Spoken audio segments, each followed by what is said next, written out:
For 12-year-old Abbie Gardner, that 85-mile trip from Clearwater, Iowa to Spirit Lake, Iowa, was magical. This is the way the farmland in Iowa looks now. And while we see this, she would have seen this. As far as one could see to the horizon, miles and miles and miles of unplowed tall grass prairie. The Gardner family did not make the trip from Clearwater to Spirit Lake alone. They were part of a small wagon train, about 40 other people, all of whom were looking to settle in the Spirit Lake area. You may recall from Chapter 2 that 28 years after the massacre, Abbie Gardner published this book. In that book, she describes the vivid memories she has of her trip to Spirit Lake. Abbie recalls that after about the first 35 miles to current-day Algona, Iowa, there was no trace of civilization the rest of the way to Spirit Lake. And there were no tracks, no roads. They had to make their own road across the prairie. Abbie remembers slow-footed oxen and heavy wagons loaded with household goods, agricultural implements and provisions, making their own road over many miles of prairie. They slept at night by campfire. They could hear the wolves howl at night. According to Abbie, it was a mantle of green and 1,000 flowering flowers. Enchanting beauty, babbling brooks, and along the banks of those brooks, groves of maple, oak, and elm. She saw herds of elk and deer. She said that the trip filled their hearts with, quote, peaceful joy which nature gives. You remember back in Chapter 2, we talked about how Abbie described the trip from New York to Iowa as being something like Little House on the Prairie. Well, this is another instance of that, because another settler, a Dr. Harriet, who also was killed during the massacre that occurred in 1857, he came from Red Wing, Minnesota, and he describes the trip to Spirit Lake a little bit differently. He talks about the blistering heat, the mosquitoes, the buffalo gnats, the marshes, the swamps, and the muddy streams. It was not that easy, beautiful trip described by Abbie. And again, you have to wonder whether or not the severe trauma that Abbie endured changed forever the way she looked at her life before the massacre to the way she looked at her life after the massacre. Abbie's father, Roland Gardner, this was his promised land right here. On July 16, 1856, 3 years and 2 months after leaving New York and traveling over 1,000 miles by covered wagon, Abbie and her family reach this promised land, the Spirit Lake area. Upon reaching Spirit Lake, each family in the wagon train split off to find that spot where they wanted to build their homestead, their cabin. This is the spot selected by the Gardners. It's the place where they chose to build 2 cabins, one for Roland and Frances and their children, and one for Mary and Harvey and their children. They chose a beautiful location close to and overlooking West Okoboji Lake. The area was known as Pillsbury Point, one of the most valued sites in the Spirit Lake area. The lake teemed with fish, perch, bass, pickerel. There were ducks and geese. The woods had plenty of deer and other game.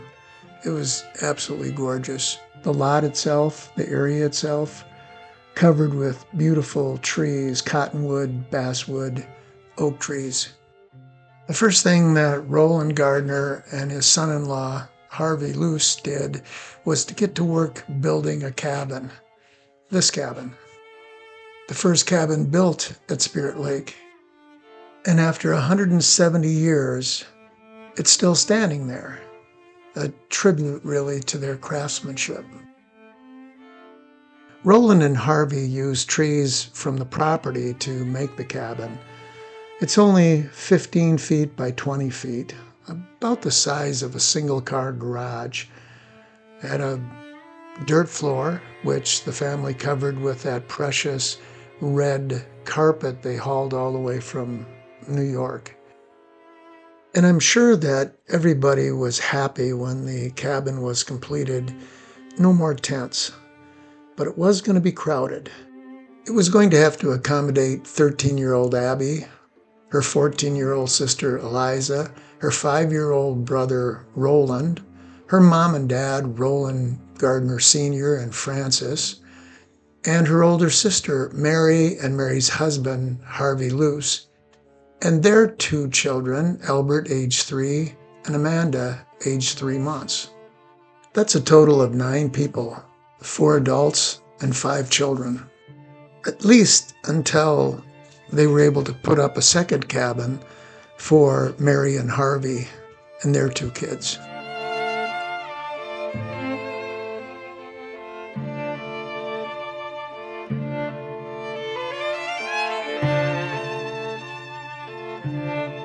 Roland and Harvey did get started on Harvey's little cabin.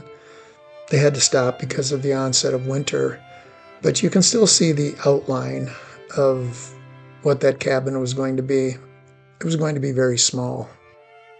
The other settlers who arrived with the Gardners, they spread out around the area. You can see from this map that they set their cabins up, the closest being about a mile away from the Gardners, and then spread out as far as maybe 6 miles. You'll meet them later, but I can tell you right now that by October 6 of 1856, there were about 47 people dispersed throughout the Spirit Lake area, 21 of whom were children.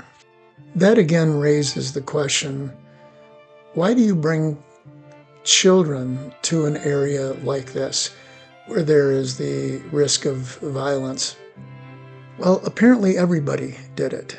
There were lots of children around. So what were they? Brave or foolish or reckless? I think a lot of it had to do with faith. Many of these people on the frontier, it was true here in Spirit Lake, were very strong Christians. And I think they thought that God would watch over them and prevent something terrible from happening.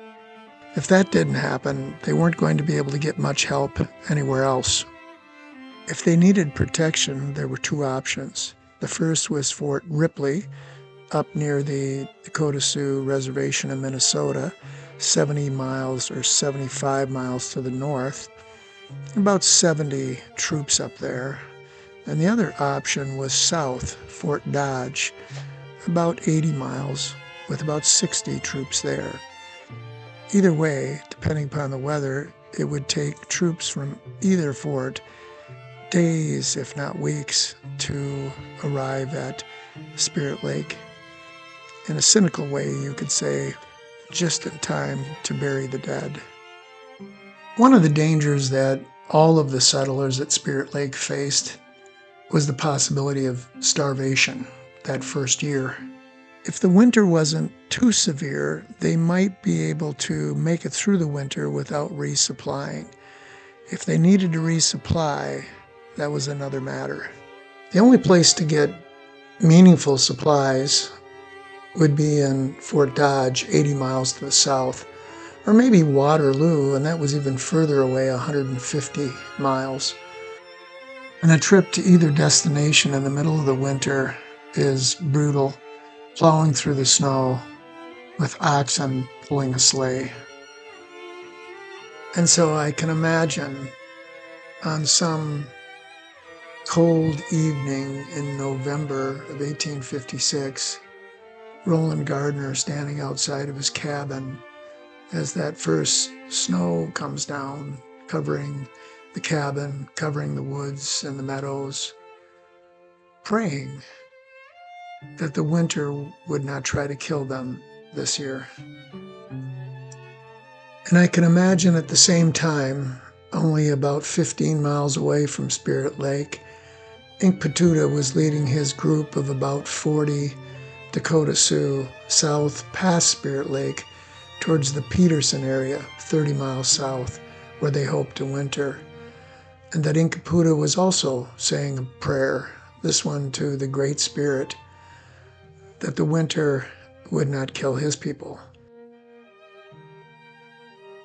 And then 2 weeks later, on December 1, 1856, this happens.